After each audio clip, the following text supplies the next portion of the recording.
Just okay. We'll be making this portrait today. Hope we don't get the choppy.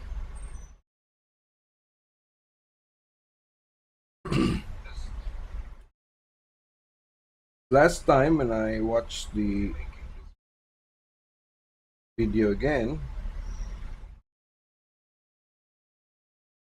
uh, everything is a little too choppy and stopping motion.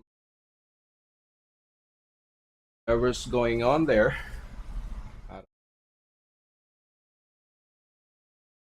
something weird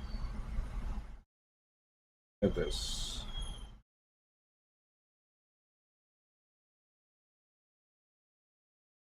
Uh, on YouTube, it looks zoomed in.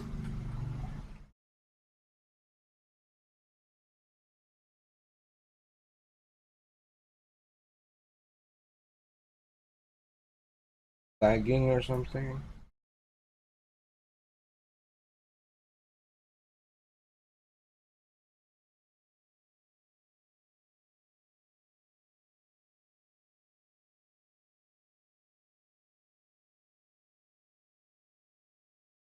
I think we can work with that.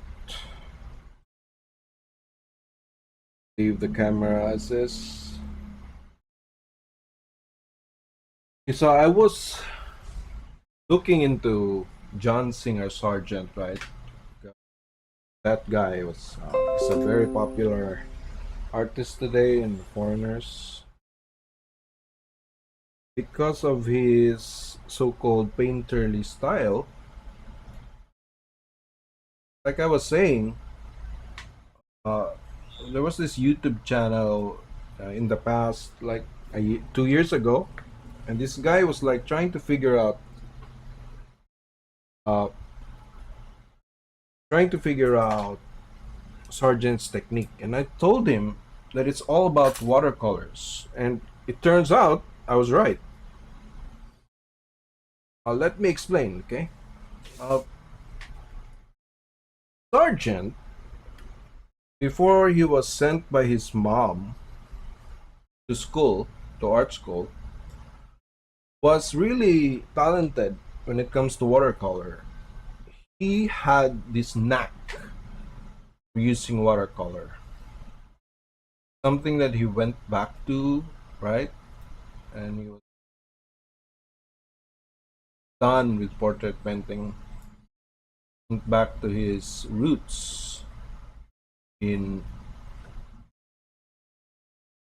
watercolor, simply because was I don't want to keep on shouting here because I had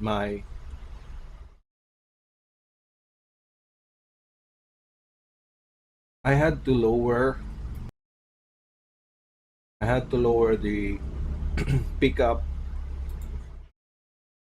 There's so much noise in my environment, especially when try to start like recording videos and stuff. Like the neighbors just, I don't know, maybe it's the energy that I'm producing or whatever. Anyway, coming back to Sargent, watercolor was his real, like his brain is wired for watercolor, right? Only natural that his work would have that quality. And he uses oil paint like that. I read his like there's this book about him, uh, like compiled by his students, and there are quotes there claimed to be from him, where he talks about like using lots of uh, oil, lots of paint in your, putting out lots of paint in your palette, and his advice. And it seems like uh, he was having trouble teaching students. He wasn't a good teacher. Either he wasn't a good teacher or he didn't want to teach. Anyway, his advices. I know. No, no, no. His advice were like, it seems like it's related to his like his way of painting, right? And there's another thing about him. When you look at uh, late 1800s, early 1900s photos, you can see that the way he renders his subjects are actually like similar to what photos he would likely be seeing, he would naturally be seeing during his time. So like right now today, people are like trying to avoid photos and trying to copy Sargent's ways when Sargent himself was a product of his time.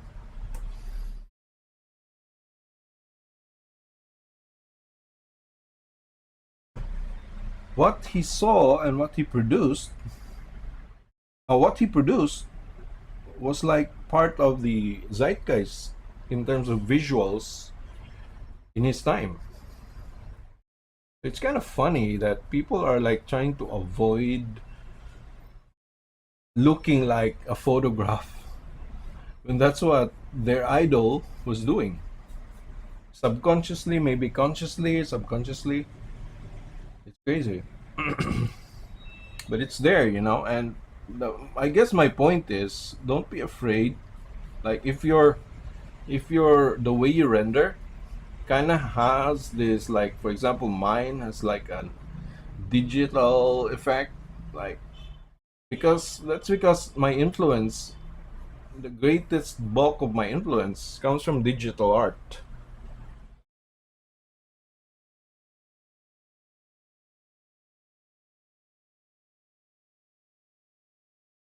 So you kind of wonder, right, like in the future, since we have AI now, right? So you kind of wonder if uh, artists in the future would like, maybe subconsciously, even if they try to avoid AI right now, subconsciously it's going to imprint into our minds, right? Because you know the fascinating thing, this is just theory, okay, of mine, or maybe like a hypothesis or something, like a thought, okay? Like we humans, like, and sometimes, most of the time, until we see something in a certain way, we don't actually produce that, right? Like like when Leonardo da Vinci like pushed uh, rendering to a certain point, then like contemporaries also like pushed their art towards that. I don't know. Maybe he was the one who was pushed towards that.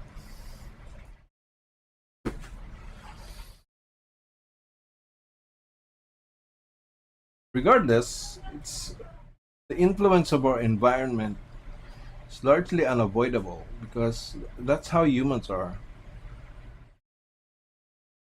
Unless someone paints in a certain way, shows us a way that is like beautiful, then sometimes we don't actually do it.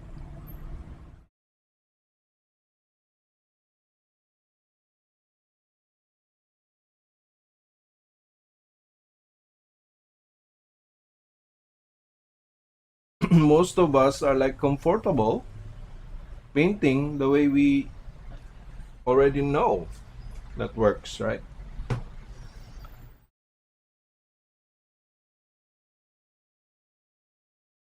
It works, then change it. That's what we do, mostly humans.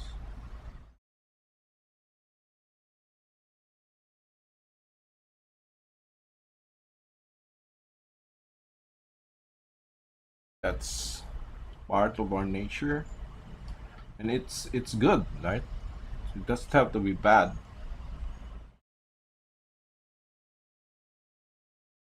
So back to Sergeant, right? In fact, people try to hide this. Like, I think he's overhyped, right? Not to offend anyone, if he's your idol, I mean, if someone talks bad about Leonardo da Vinci, which is my idol or my mentor inspiration, I'm gonna get offended. But I'm not talking bad in such a way that I don't want to discredit his skills, because obviously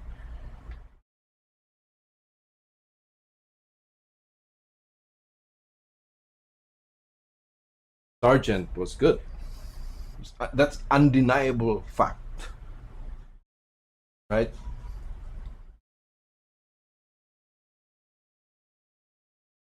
What I'm trying to say, I guess, is we ascribe to him this mythic figure kind of thing. Like, gonna look at him as something impossible, someone like beyond reach, right? And the truth is, he was just like us. He was just human.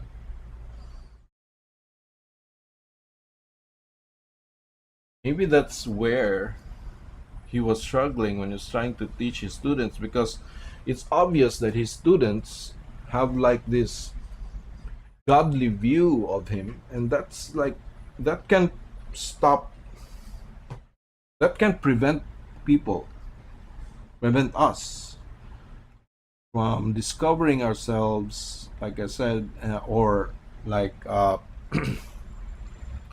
become become trapped in an ideal, which leads us to self sabotage our growth. Even if we know something, how to do something, right? We can self sabotage simply because we idolize someone. We don't wanna, in a way, we don't wanna surpass them, and we don't wanna leave the student phase. Like, we want to know more, even if we already know enough. Like, we already know what we need to know about them, but still, we kind of stay in this uh, limbo of the eternal student, right? It's not that being a student is wrong. It's just that my point is, at certain time, at certain point, you gotta be able to have the confidence to do the thing that you're learning, the thing that you're trying to learn. You have to give it a try. You have to have the confidence to draw or to paint the lines without thinking if that stroke, wait, is like it's like a holy thing. It becomes like this holy ground, right? Like, we don't want to step on it. We don't want to go beyond the threshold, because we consider this brushstroke a holy ground, right? I started looking at his work. It's, hey, Sargent is one of my. I'm not saying that I don't like him. I'm not saying that I don't admire him. Him and Velasquez, Rembrandt, all of these artists, just like you, I love all of them, because these are our like fathers, right? These are the people that were lucky enough to be on the spotlight, and now has become our inspiration, right?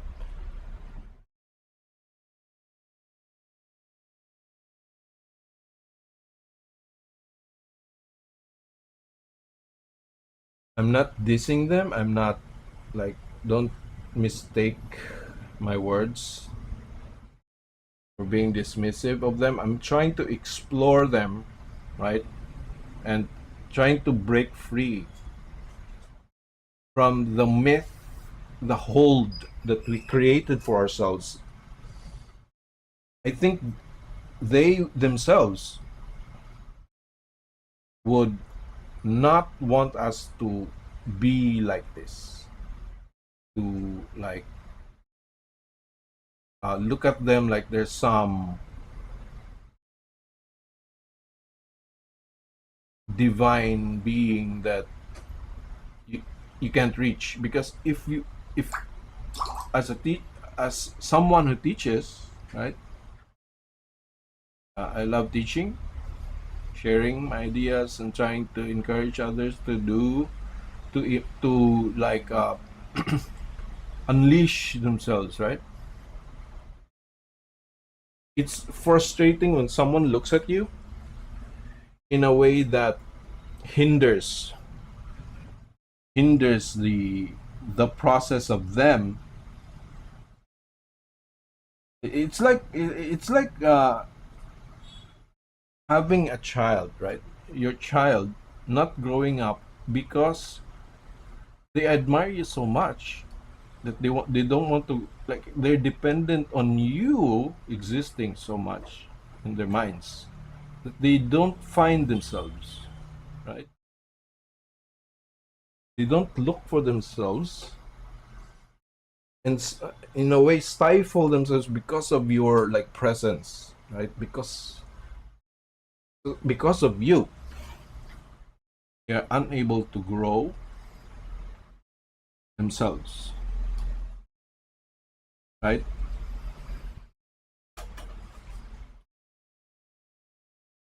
Anyway, so back to Sargent.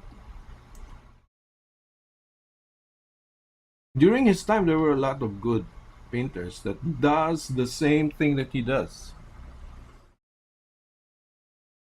Like there was this, like you can watch it, right, in documentaries, how he rose from that, how he kept himself floating from, becoming obscured.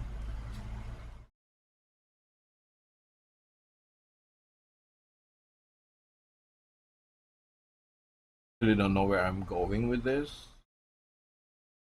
thought. I guess my point is, if you want to understand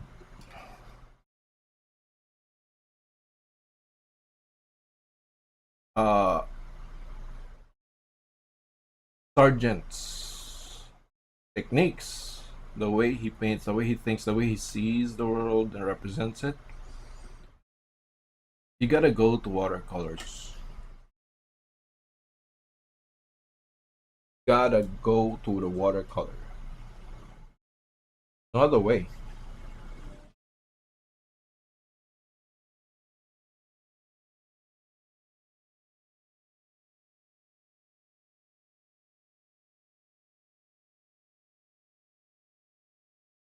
That's what he was.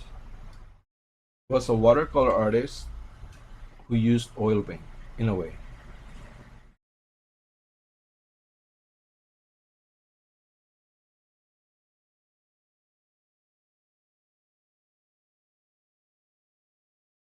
And his painterly techniques was not really like the same mind thinking that, look, I find in other artists here on YouTube.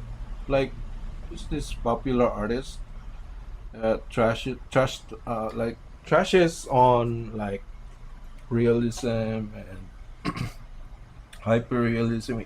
Like, the artist has this very strong,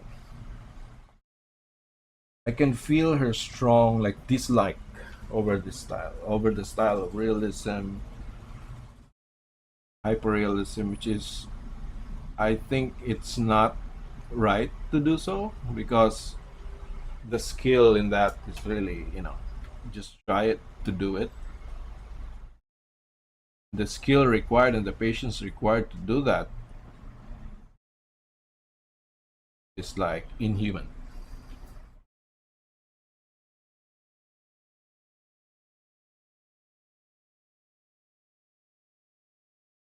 Not something to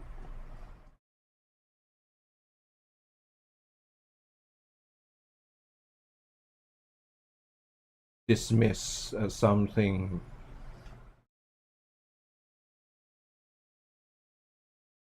a mistake, or a wrong way of doing things. That's like, it's not even like, to the viewer, like everything is boring to someone who doesn't like appreciate anything, right? Like if I don't appreciate one thing, it's gonna be boring to me. Like you can't force me to stay there if I don't like it, right?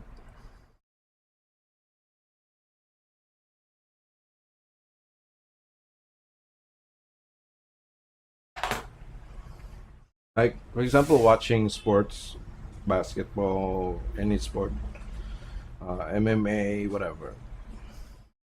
I like uh, martial arts, but not that much. If you put me in a position where I have to like perform in that field, I'm not gonna. I'm gonna trash talk it, right?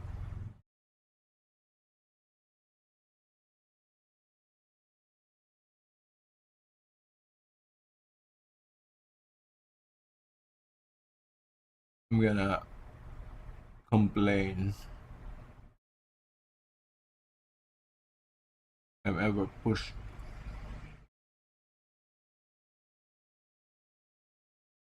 But so here's the thing, right? When we are looking at Sargent, like this magic that we think he has that is absent from other contemporary artists today, that's actually wrong. That's actually a mistake. We think that he has something that we don't have as a community. We haven't looked far enough. We kind of stuck on that idea, on the idea of Sargent, right? And that's very dangerous. You cannot. You might. The danger there is to get stuck in the spiral of like idolizing someone and being unable to like move forward in your own craft.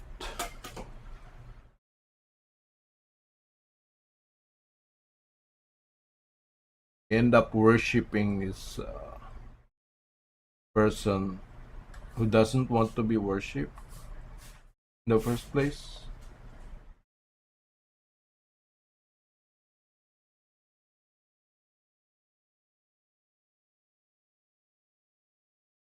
Becomes like a disservice to him, a disservice to you. Anyway, uh, his techniques are actually not hard, and he didn't paint anything without creating a study first. He created a study and then painted. And I have feeling, okay? I have this is just a feeling. I have a feeling that even though he didn't like to be photographed himself, he used photographs. It was very easy, especially in the uh, late and early 1900s, late 1800s, early 1900s. The Brownie camera was like everywhere, and he's a rich guy, right? And he was around rich people, and of course, he's going to have photos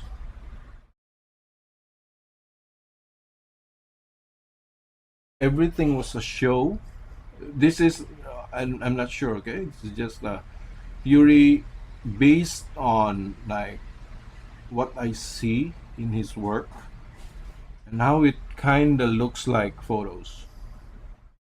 Just like Bugaro's work has that quality of the camera that was present in his day. Again, everybody is like hating on camera today just because they're like purists and they think that their idols are not using these devices. And you know, if you're a smart artist, you're really smart. You're gonna study photographs because that will open your mind. It's going to show you something that is not naturally like being generated by your mind, right? Because our minds simplifies things. We know that, right? The basic cartoon that we drew, the stick figures, the almond shape shapes that we call eyes, like we were children. That's how our brain sees the world.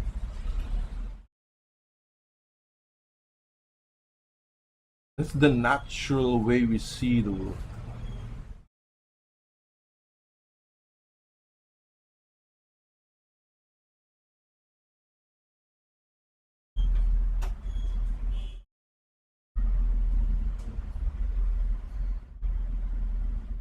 We don't see the world in a 3D. We see the world in shapes, value, and it's not even everything. It's not even like we're not seeing everything at once. Just seeing things by relation, right? How this thing relates to this thing. Oh, that noise was like a banging noise. Like somebody was using a boombox, right?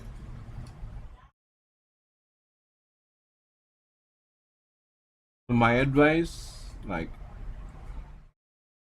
I'm not a guy who idolize people. Actually, I don't idolize people. I don't know if that's wrong, but I've never like idolized someone. I just follow them to learn, understand them, but I don't idolize.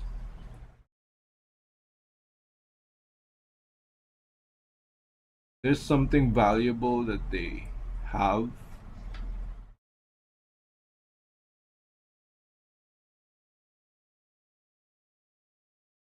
Open my eyes, and I think the a good teacher, a good person wouldn't want to be idolized anyway.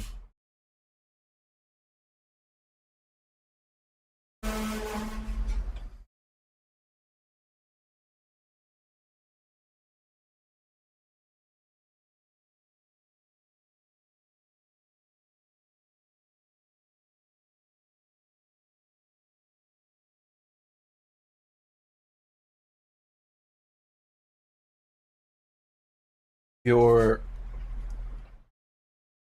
if you have like a healthy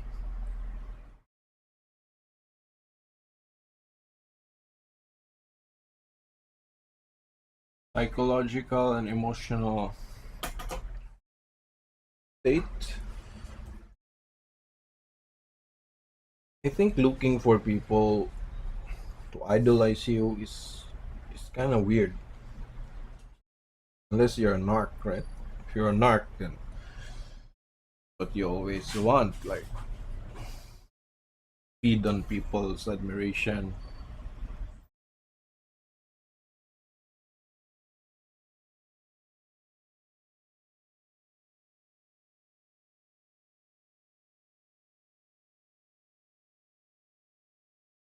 And one thing he does is start from the background to the foreground. Why? Because that's, if you're looking to create like clean brushwork, just picking up hair here, just too much hair, cat hair everywhere.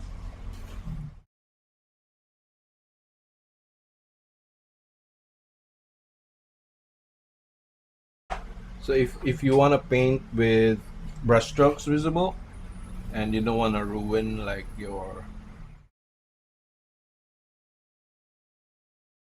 you don't want it to look weird, you have to start from behind. Like if the form is like this, for example, right? Like the form turns like this, right? For this face, I have to paint here first, like that, then move out like this, so that the viewer's eye would see that form, like the stroke behind was overlapped by the stroke in front, so it kind of helps with the dimensionality. Even if I don't have like correct values here, uh, even if I just have two values, like example black and white, the way the uh, the order in which my strokes are visible will kind of affect how it looks, how it's perceived, right? If I start here then go down there, gonna look like this area is overlapping this angle, right? This is an angle like this, so the behind is now overlapping the front. Just it kind of looks weird, doesn't look right.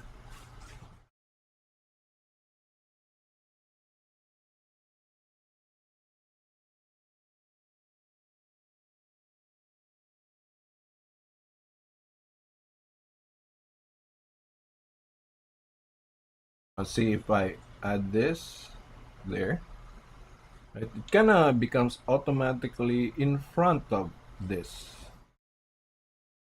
behind, right?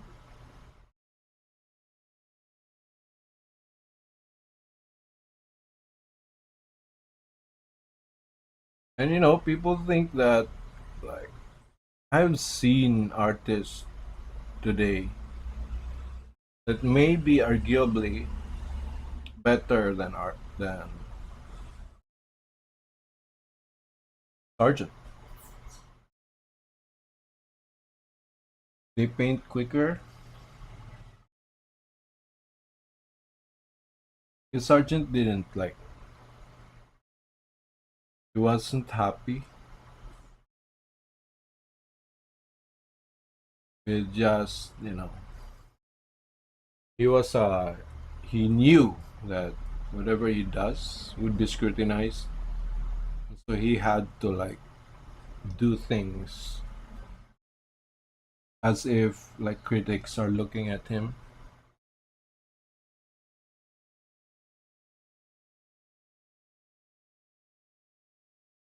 Maybe I should just like mm,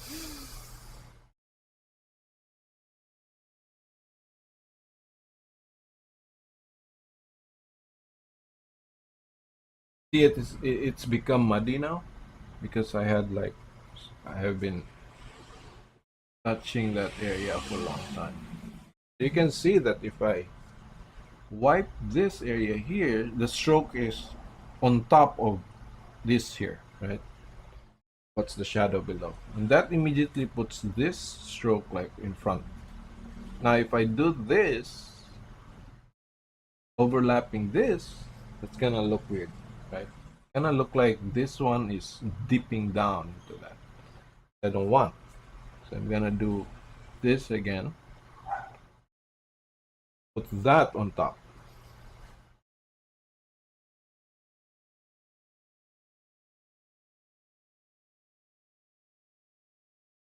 here.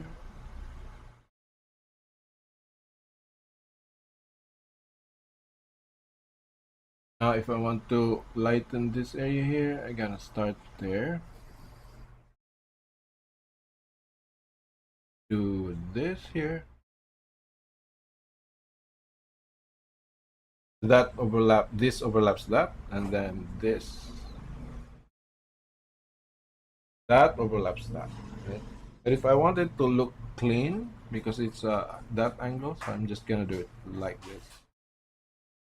Going to overlap all of that behind. Right? So start from behind. And his technique was like the student from the book like described what she was seeing. Like this painting was coming out from the shadow. That's what she was saying.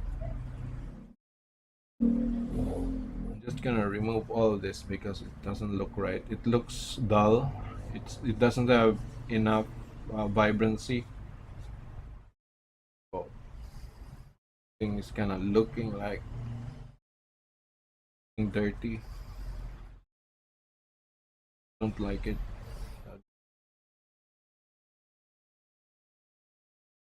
Keep it like this for now. Move colors.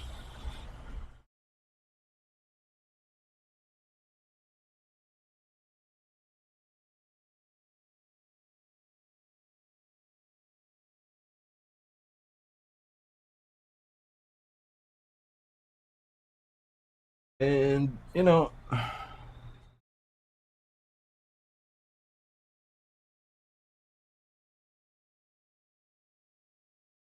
the problem is I was gonna say that you can use acrylic, but what I did is I have lots of acrylic here, acrylic paint.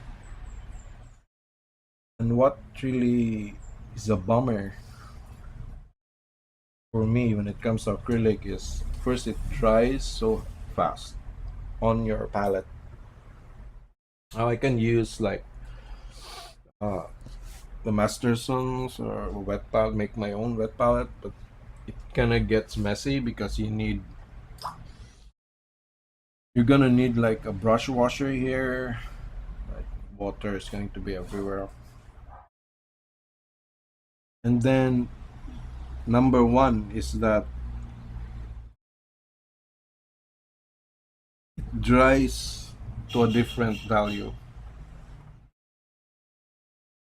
That's really what kills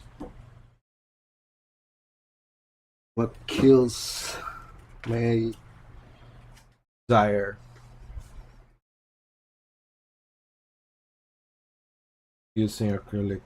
And I would rather like use if I want to make a study, quickly paint something, I'd rather use gouache because there's not too much preparation. You don't have to prepare your area. You don't have to like have all this uh, towels to prepare yourself, like to wash your brush every few minutes because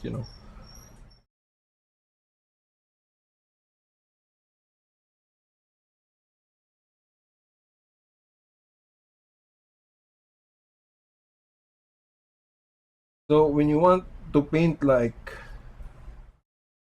uh sergeant, okay,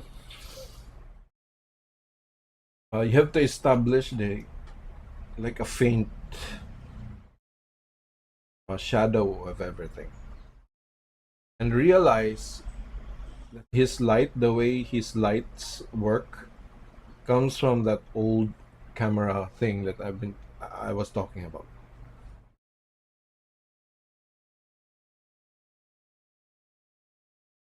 Like an 80s kid, no 90s. I was born in the 80s, grew up in the 90s. So my photos are the way that I see a good looking uh, painting or photo has something to do with the way uh, photos were looking like in my time.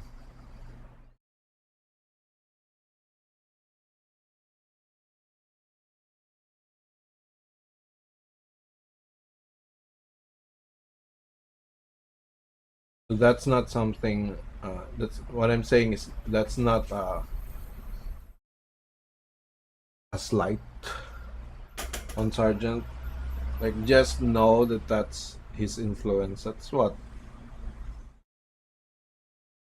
Those are the images that filled his mind. And you know, when you're trying to appeal to the masses, you kind of have to play with what's existing right now, right?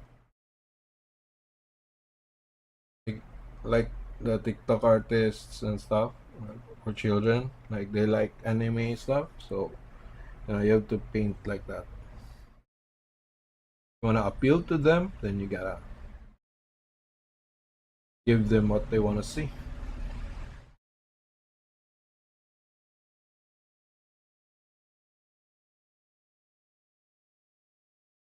And Sargent being a businessman, like his mother. His mother was like David Rhodes, right? Travels a lot, and Eric Rhodes travels a lot, meets up with artists, and do workshops and stuff like that.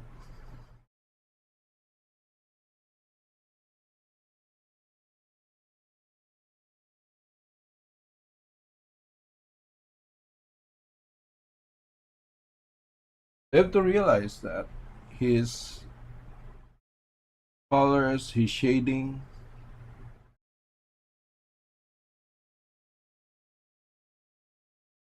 heavily influence the light that he sees. Either that's what he's bound to, or that's what he chose because he knew that people would. I don't think people can appreciate at that time things that's not in the mainstream, right? Like for example, Van Gogh. The way Van Gogh like represented the world was not mainstream. The way people thought his work was trash.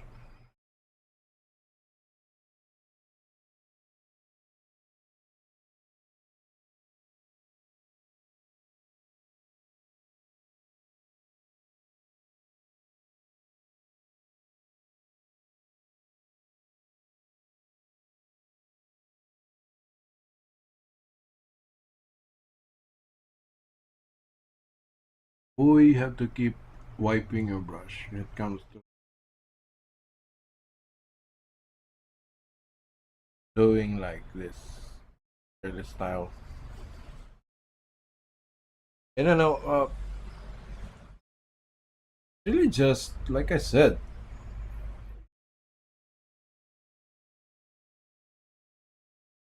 really just about being lazy, just doing it right. Like people call it efficiency, but it's really just being lazy, just being content. For example, I do it like this, and I create that flow there to her face, to the side. If there's like a light that goes to there, and that's not bad, right?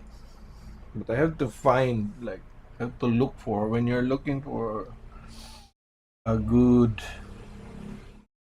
painterly effect. Like you can't just dab everything. I mean, you can if that's your thing. You can just dab everything here. That's gonna look fine. if I want to have like a flow,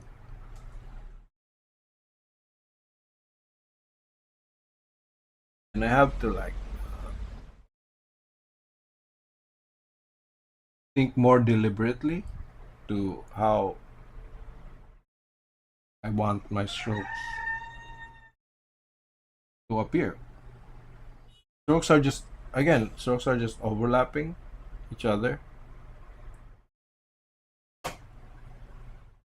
and that's just one way to simplify that concept of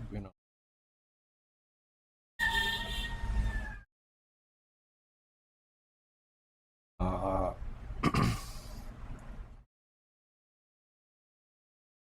like for example here, I want this area, this triangle to overlap this, then I have to paint this first. By the way, I made my own like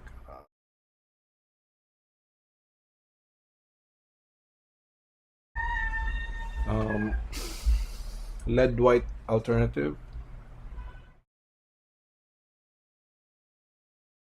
which is basically lead carbonate. Oh no, not lead carbonate. Calcium carbonate mixed with a little titanium white and a little uh, what we call this kaolin clay, china clay, right? Kaolin is used. You can use pure kaolin. These are like permanent things. But lead carbonate kind of helps like stabilize things, but it kind of has the side effect of uh, settling in your paint, so you have to be careful and just mix a few. If you put it in a tube, it's gonna settle and separate from the oil unless you add like beeswax into it. If I want to overlap it again, I have to do it first and then.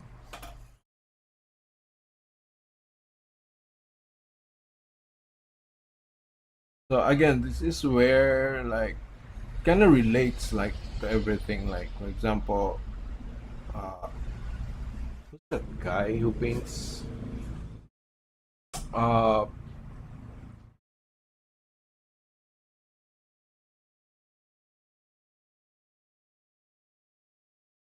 his name is escaping my mind right now.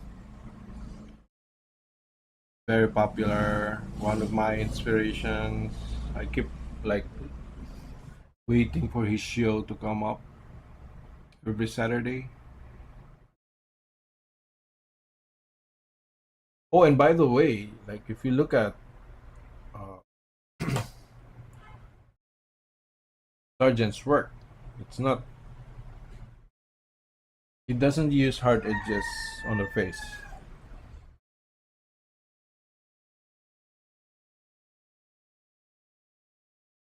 unless he was drawing like painting very small figures. Because he said like if you wanna paint successfully, you have to have control of your paint just like you would with a pencil. So he means like it should be so comfortable to you that you're drawing, just drawing with color.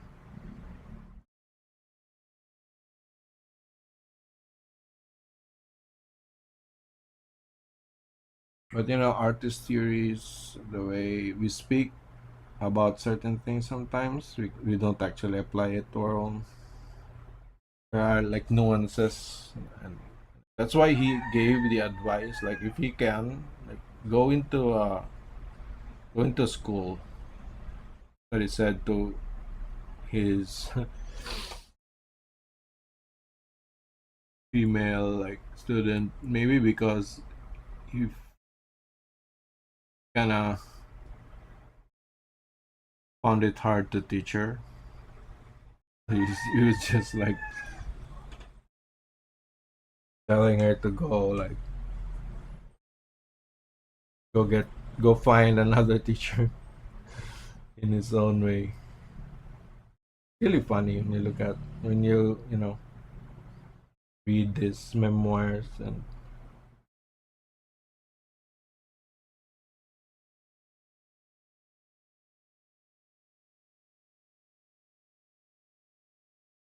And you know, if we look back to, even to our own lives, like, kind of funny that we're so serious in that moment. And you know,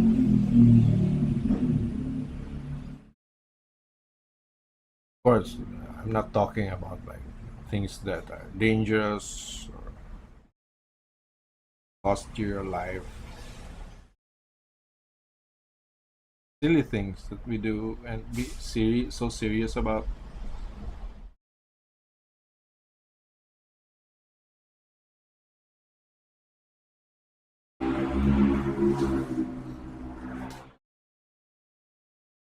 I think in the future I'm gonna start using walnut oil just for practice.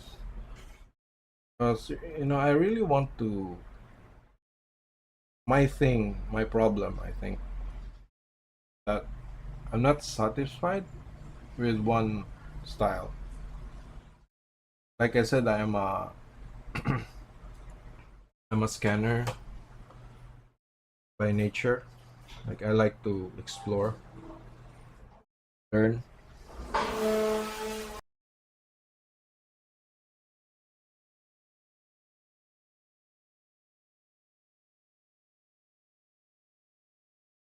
Like even with games, like when I play a game,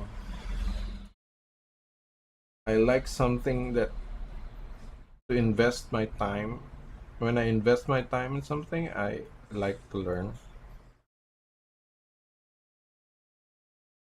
I just don't want to do.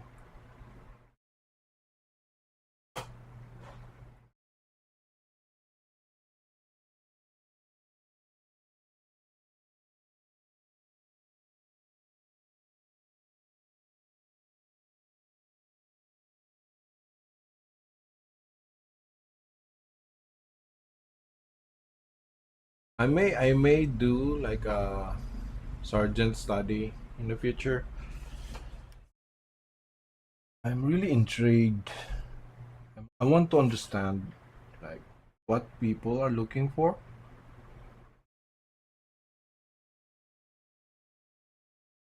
Why people like why some people like dislike with a passion hyperrealism.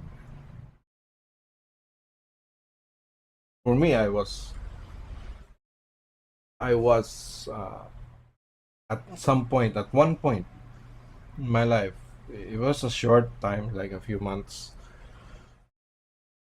I was disliking hyperrealism, and to be honest, it was simply because I was intimidated. I knew, I looked at guys' work. I knew that if I wanted to do that, then there are people like that, right? It's like me. Like if we see something great, something good, kind of want to do them, try them, and we know instinctively that it's gonna take us like a while, and it's gonna pull us out from the things that we're currently doing, and it's we know that this is gonna take a lot of time and energy, and you're just kind of compelled towards it, so you kind of have to like sour it in your mind, right? Kind of have to resist the pull. So that's kind of what I was doing. So I kind of spoke against it, but it was not fair.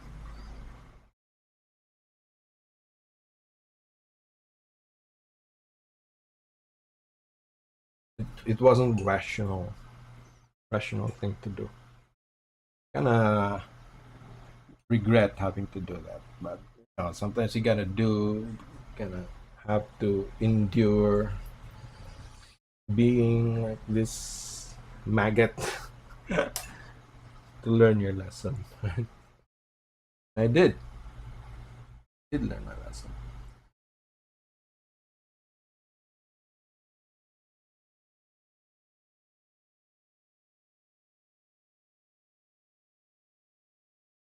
To like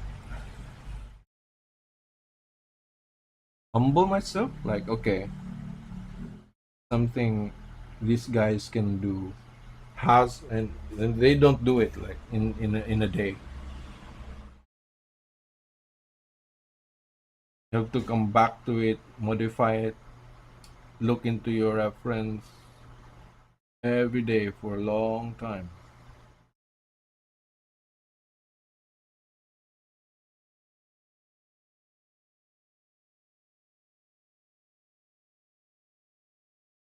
Like look into the details, like here, what's the texture here, the forehead. Not easy.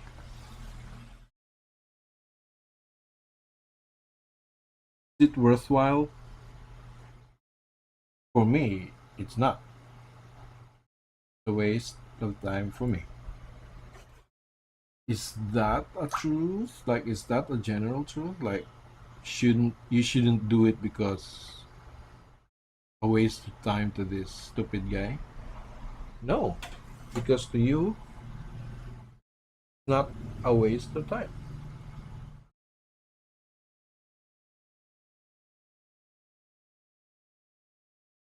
There's this like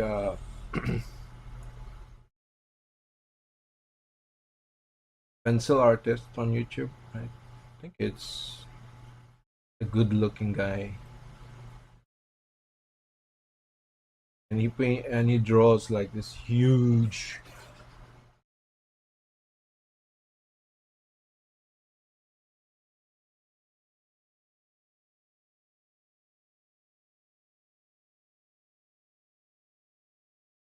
drawings like game.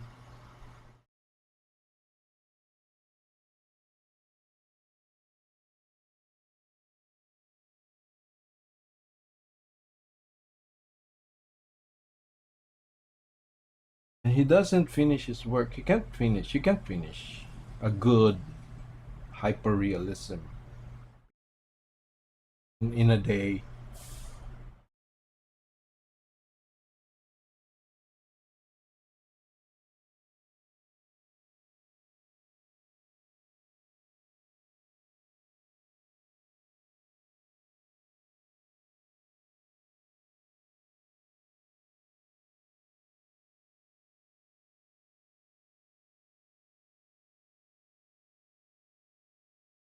Oh, and by the way, when it comes to Sargent, his advice was to have lots of paint or brush, and there's a reason for that. It's not just to waste paint. It's because if you paint thinly, for example, here I already have paint here, and I paint thinly. It's just gonna ruin that area. So if I want to change the color in that area, I have to have lots of paint. Like this, it's gonna just gonna drag, right? And there's nothing to mix on my brush. I need to have lots of paint on my brush so I can like paint over that. Have a mix. I think this brush is dirty enough.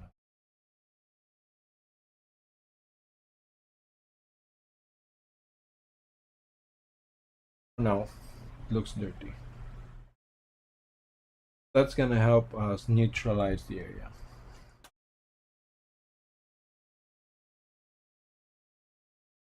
Basically looks dirty because you know a lot of desaturated colors there.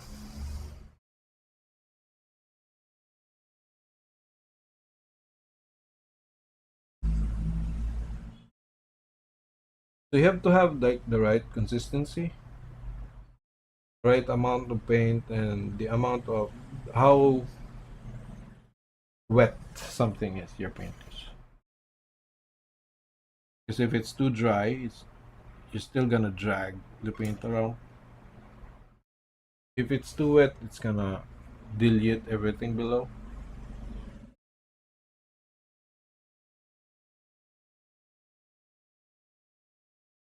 So it's not that you don't wanna dilute everything below, but sometimes you wanna do it, right? Sometimes you wanna dilute what's below.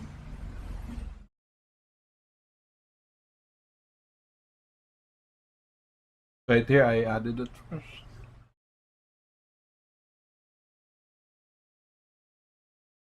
I'm gonna have like this pinkish color.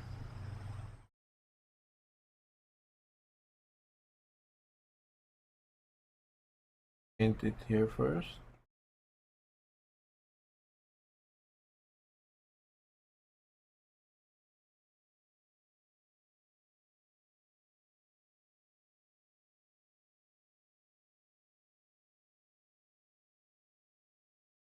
And paint on top of that again.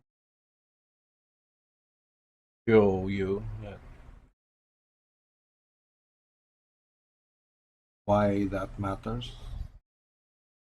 Order of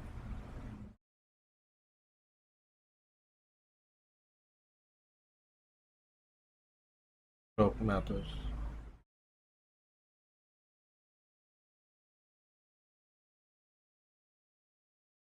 Can I get this feeling, this idea, by working with pencils?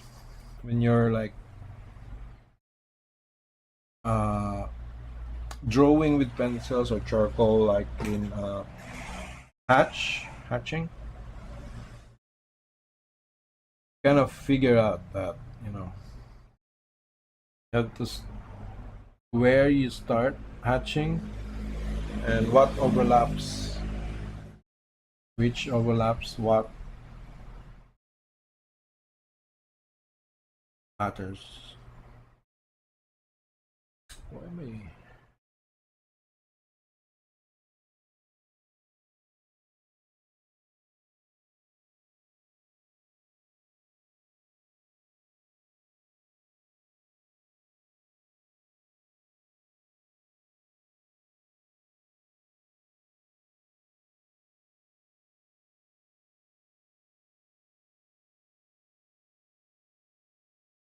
Oh, I used I used the old rag, but it's a lot to wear.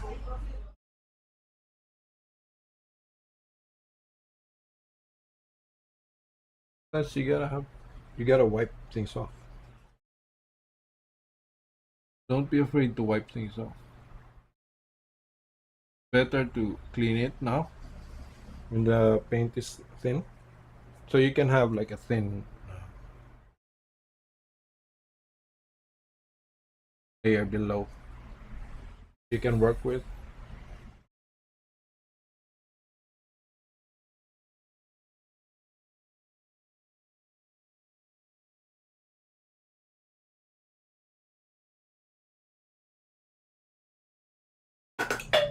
It's better to erase it now than having to like paint over it tomorrow. Things are dry.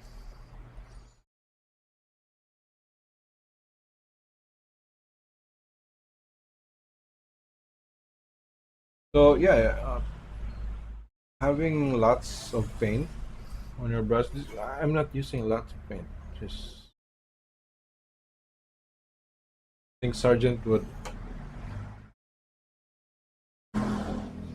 be angry at me if I painted like this. Too thin.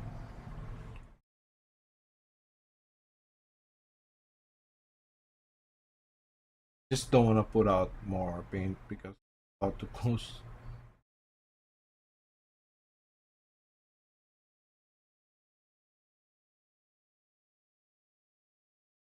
He also like people say that he didn't like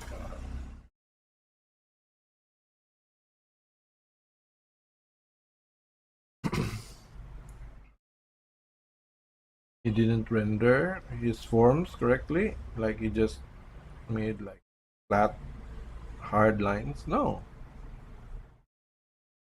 they're not true. Like look at the face of Lady Agnew. Agnew.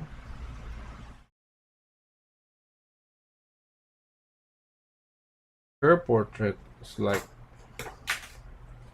an 1800 photo with color.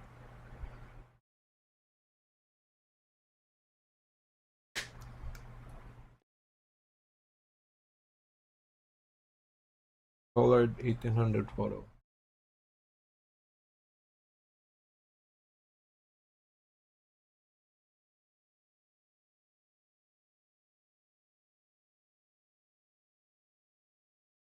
And you know the danger with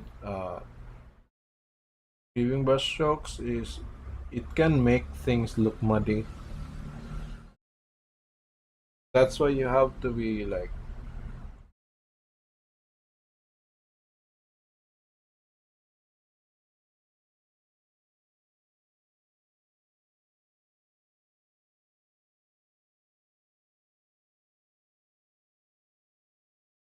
you have to be somewhat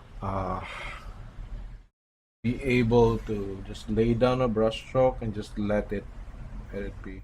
If it's clean, it's good.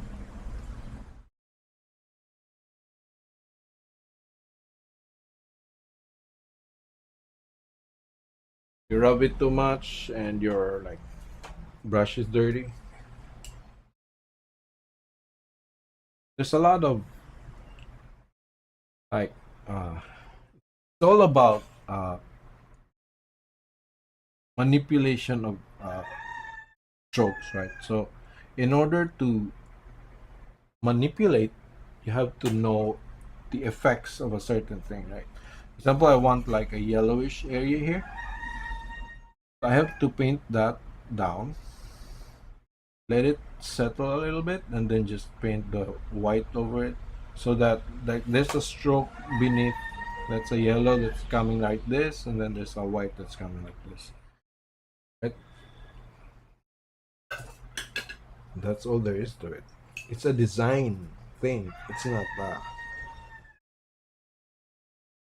that's something that again art is not about learning like a machine. If we pattern everything like working in a factory, like okay, wash the bottle first, then right. Art is not like that. It's a process. It's an